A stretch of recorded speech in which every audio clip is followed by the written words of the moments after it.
그 레몬을 착즙을 해서 거기에 나오는 그 주스를 이용해서 나이트로스 아민이라는 물질이 발암성 물질인데 이 물질의 생성을 어느 정도 억제하느냐 이거를 실험을 해봤습니다.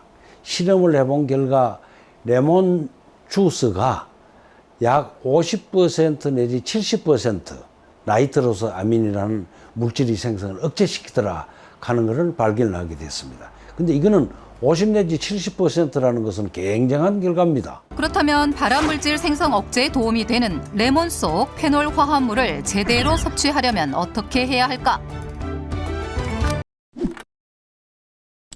실제 레몬에는 뛰어난 항산화 능력을 지닌 페놀 화합물이 풍부해 발암물질인 니트로사민의 생성 억제에 도움이 된다는 것.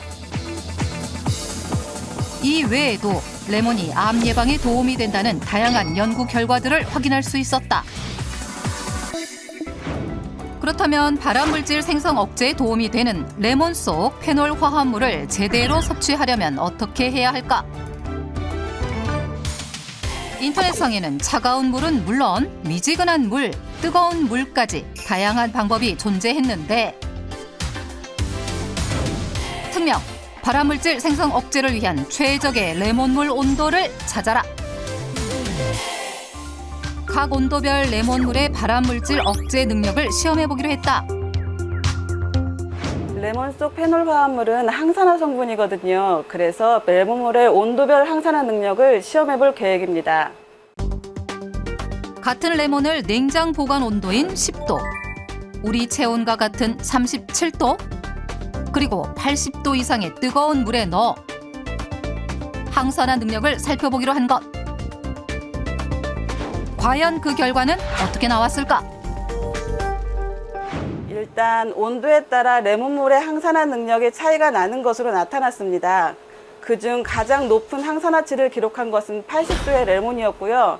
그리고 차가운 물에 담긴 레몬의 항산화 반응이 제일 낮은 것으로 확인되었습니다. 80도 이상의 뜨거운 물에 레몬을 넣었을 때 항산화 능력이 가장 뛰어났다는 것. 실제 95도의 뜨거운 레몬물에서 플라보노이드 함량과 항산화 성분이 가장 많이 추출됐다는 연구 결과도 찾아볼 수 있었다. 암 예방에 도움을 받으려면 레몬, 뜨거운 물에 우려서 섭취하라. 발암물질 생성 억제에 도움을 주는 레몬물 만드는 법은 간단하다.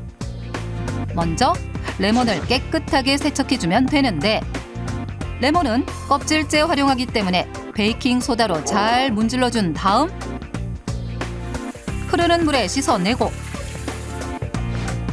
뜨거운 물에 20초 정도 담갔다 한 번 더 씻어내면 된다. 이제 90도 이상의 뜨거운 물에 레몬 반 개를 썰어 넣은 다음 우려내면 되는데 이때 주의할 점이 있다고 한다.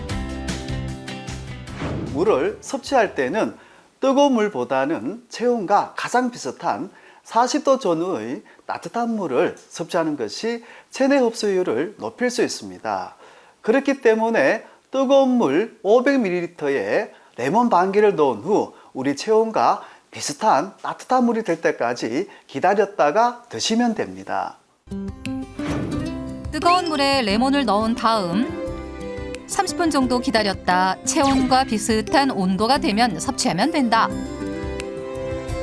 그렇다면 암 예방에 도움이 되는 레몬물은 언제 섭취해야 할까? 따뜻한 레몬물은 아침, 저녁 식사 5분 전에 드시는 것이 좋은데요. 레몬 속 구연산 성분이 윗산의 균형을 맞춰줄 뿐만 아니라 몸속의 노폐물 배출과 혈액순환에도 도움을 주기 때문에 500ml씩 2번 드시는 걸 추천합니다.